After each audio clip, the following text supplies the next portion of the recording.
Buenas. Hello again. Not too long since my last video, and I did indeed finish my book. I've played around with my camera placing a little bit because I don't think I could actually get the full book cover in last time. So the book I talked about at the end of my Daphne du Maurier Don't Look Now short story collection, which still thinking about, really love that, is this terrific book by a German scholar teaching in America. Though got his doctorate from Aberdeen, no, Oxford. There you go. No, he's at Aberdeen now. Good man. Hitler's First War. Okay, and I had already said in the last video that I was very, very impressed with it, and I finished the book even more impressed. And I gave a kind of a thought that one of the questions I thought he'd be able to discuss is exactly what was Hitler up to during the end of the war and the short-lived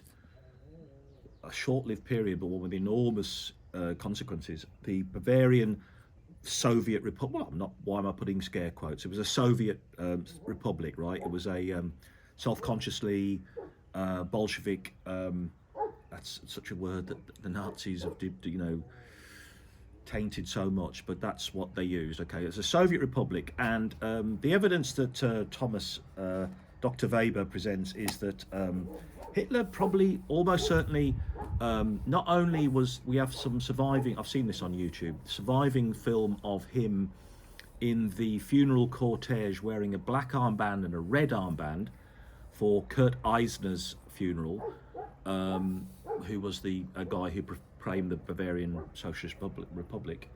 But he also worked for the Soviet for at least to its collapse, and may or may not have been persuaded to inform and to collaborate with anti-communist activities afterwards as a kind of recompense. The evidence is there. That isn't the most interesting thing in the book, far from it. Okay, but I was really interested in that, and so Weber, it's a fantastic book in many, many ways. 5-star rating, absolutely 5-star. But perversely enough, I'm not sure I would want to reread this book. I think there's it's a fantastic amount of detail. He does a terrific story, a terrific job in terms of history, of data, of analysis. I mean, it's exemplary. It really, really is. What do I get from this book? What did I take away from this book? Okay. Very interesting portrayal of not just Hitler's experience in the First World War, but the German armies on the Western Front's experiences. The fact that a very interesting depiction of the complexity of the post-war situation in Germany, of which one believes both left and right mythologies. That Freikorps were absolutely central to the situation, but Freikorps there are many, I'm not saying this is exactly the ratio, but as many Freikorps were set up to combat far-right violence and destabilization, and to defend the nascent republic as very, very right-wing ones. Some Freikorps had Jewish members, Jewish officers, and they were set up, with social democratic leaders. I didn't know that. That was really, really interesting. Lots of kind of what ifs, the path not taken. Again, this is what I'm taking from this book. Woodrow Wilson insisting that post-war Germany was not going to be a democracy anymore. Did that close the door to a constitutional monarchy, especially in Bavaria? Bavaria have gone a different pathway, and its a monarchy seems to have been certainly, against some of the kind of crazy policies of Ludendorff and all the rest of it in the rest of the in the last 2 years of the war. Could that have been a very different kind of Bavaria, different Germany. Very interesting. Weber's thesis is ultimately that Hitler's claim was always that the First World War was where Nazism and of his mindset and his ideology and his politics were created, and he says the evidence just doesn't stack up. More likely was the very confused situation that Germany and Bavaria found itself in, and Munich found itself in after the war. And there was a fluid time when a number of things were floating around, one of which was radical anti-Semitism, which had never really been a huge factor, but was always there in German European society, but also a desire for some kind of social justice, for a different path, and very often on both left and right, a desire for communitarianism, for collective action, for national consciousness as the empires came to an end. Different strands, a different pattern could have been created. I found that really, really interesting. Hitler could have seized these strands and gone a different direction. It's very much to all of our regret that he chose the particular kind of virulent combination that he did.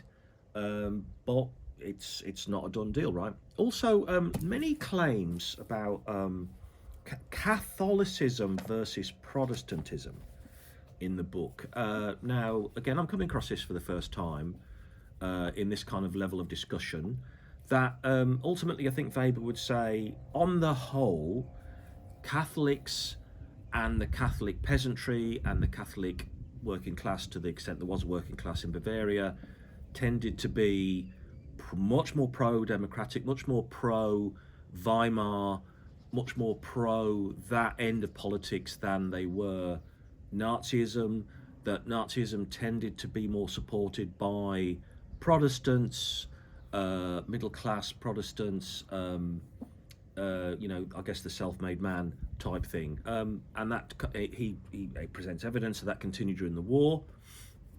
Also, how many Jewish guys fought for Wilhelmian Germany, fought for the Kaiser, and there's a very moving last few pages where he draws together the fates of all of the Jewish men and officers who fought in Hitler's regiment, who almost all ended up either in opposition, in exile, or most were killed, died through the Holocaust one way, despite the number of decorations they had.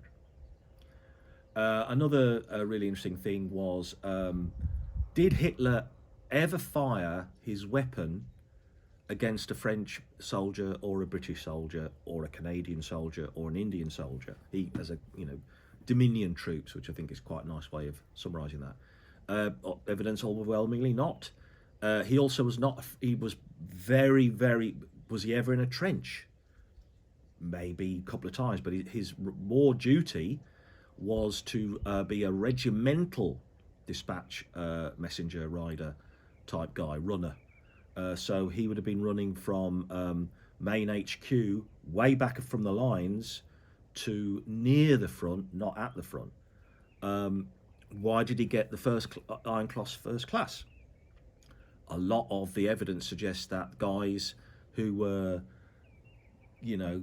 buttering up or very familiar or working daily with the officers who tended to be able to make these awards, these guys ended up with more decorations. It wasn't necessarily for frontline bravery, gallantry. Again, really interesting. And even the footnotes are often in history books, really good history books. The footnotes are just a really interesting read as well. Weber has a different view on the whole kind of Germany was incredibly brutal in its colonial wars, and there is a direct link. One always reads that, Goering's dad was in charge of the Germans in Southwest Africa, and there was an atrocity. Apparently, he was in a senior but civil service role with no direct involvement in that, and that in many ways, the evidence is that the Boer War was much more brutal, and it took much longer for Whitehall and Westminster and British public opinion to kind of pull back from that and to stop that. Again, very interesting. Lots and lots of really, really, really interesting stuff. Very well written history, challenging, made me think, offered new perspectives.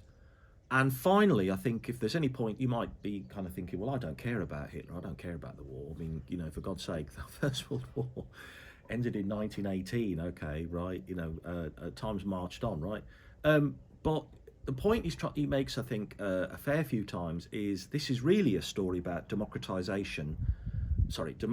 and de-democratization, and how much support for the regime was partial. How much could have been changed if we had a more democratic system? To what extent is democracy fragile, under threat? Fascinating stuff. Definitely an absolute 5 out of 5. This picture on the back, I don't know if the camera will pick it up, is he says this is like this was taken by one of Hitler's enemies, or all these guys, the back office guys, were referred to as rear area pigs by the combat soldiers. So this is one Hitler kind of looking a bit goofy, and it's barely in focus. And this was the one picture of the leader of one of Germany's biggest political parties that was in the 1932, war diary book, commemoration book of the regiment. And he does look a bit daft there, I've got to say. There you are. And how would life have been different if Hitler had friends, real friends, had a life? There is a pathway in which Hitler goes back to eking out a living doing postcard drawing. Though, of course, in Norman Spinrad's excellent book, science fiction satire, he in fact emigrates to New York City and becomes a comic book artist after the war, which, wow, could have been interesting. So really enjoyed it. Don't think I'll keep it. Very happy to pass on. I think lots of other people in this book's lifetime will get joy and value out of this. So really, really enjoyed that. Now, I did say I was reading, so foolishly I say, because I'm trying to be, a good boy here about buying books. Right, I did buy another book on holiday, my trip back to the UK, and this is another war book, and I picked it up at a great discount in the fabulous Judd Books by Russell Square, where I bought a Christmas present for my host, because I knew I'd get a really good bargain there and really good material. So this is a book about the end of the Caliphate, about the fall of Mosel, and I think it is called Mosel, isn't it?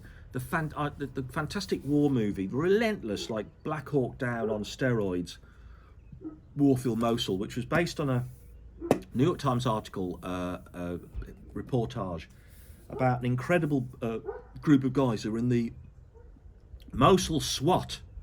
Because, of course, there was a police force, wasn't there, of course, in Iraq?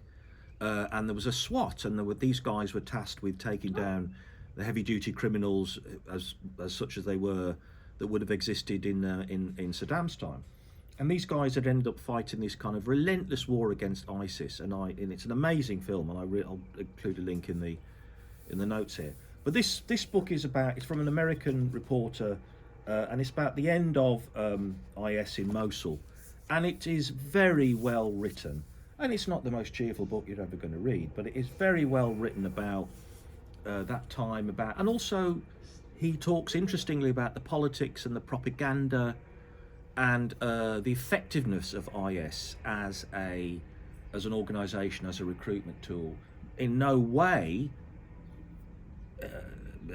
omitting their barbarity and iniquity, but just how did they become popular? What vacuum did they fill? What did they initially do right? Why did people team up with them? Why were people prepared to fight for them? Why did people fight against them? Really, really, really interesting. So I'm maybe I guess like a third of the way through. Probably try to finish that over the next few days. If the weather's turned, it's not so nice here. The weather forecast says 8 degrees, not a rain tomorrow, which is a little bit problematic because it's quite cold in the flat, in the casita. And last night I had 2 fuse incidents because I was trying to run what I have for heating and it just overloaded the system. So I've also got quite a lot of work to do tomorrow, so it could be a cold one. But that's me. In other news, I lost weight. I not a huge amount, but I lost weight. I'm trying to be more fit. I sort of brandished this last time. I don't think the camera picked it up. I've got I rebought an Apple Watch. Apple Watches, I think their main. Yes, I could have got any other kind of Fitbit or a wearable health thing, right? But this is the one that works for me. And I love the rings, and I love the kind of little encouragement it gives, and I think that's a good thing. To me, it's part of my fitness journey. So I've been doing some longer walks, a little sort of circuit I do, much longer walks than I've been doing. And I did a little thing which was quite tiring, which was trying to do some backwards walking, which our man Dr. Michael Mosley, that was one of his just one things, right, that he thought was good. So all in all, trying to be positive, trying to be active, trying to move into 2025 in the right kind of spirit. I remain worried about my heart and my blood pressure. I had a lot of stress yesterday morning, which I don't want to talk about, and that I am concerned about that. I am conscious of that. That is something I do want to address. But anyway, in terms of you and I having a conversation about books and things that are worth reading, and my progress to turn from a book collector to a book reader again. Very happy with the last couple of books I've read. Interested to They Will Have to Die Now and kind of carry on with that. I like reportage. I like war reporting. It's interesting. But definitely some fiction next. Maybe a couple of pieces of fiction to kind of, carry on like this. So I've got my little clicker here, which I think works, and I will now attempt to gracefully end, or more gracefully end the video than I did last time. So thanks for your attention. Like and subscribe if you want to. Buy the book through my Amazon affiliate link if you want to. I really enjoyed this book. I think it's a lot of people would find it very interesting. Don't be put off by the tiny font or the length. Once you get into it, it's a great book. And what can I say? Aloha. Cheers. Bye-bye.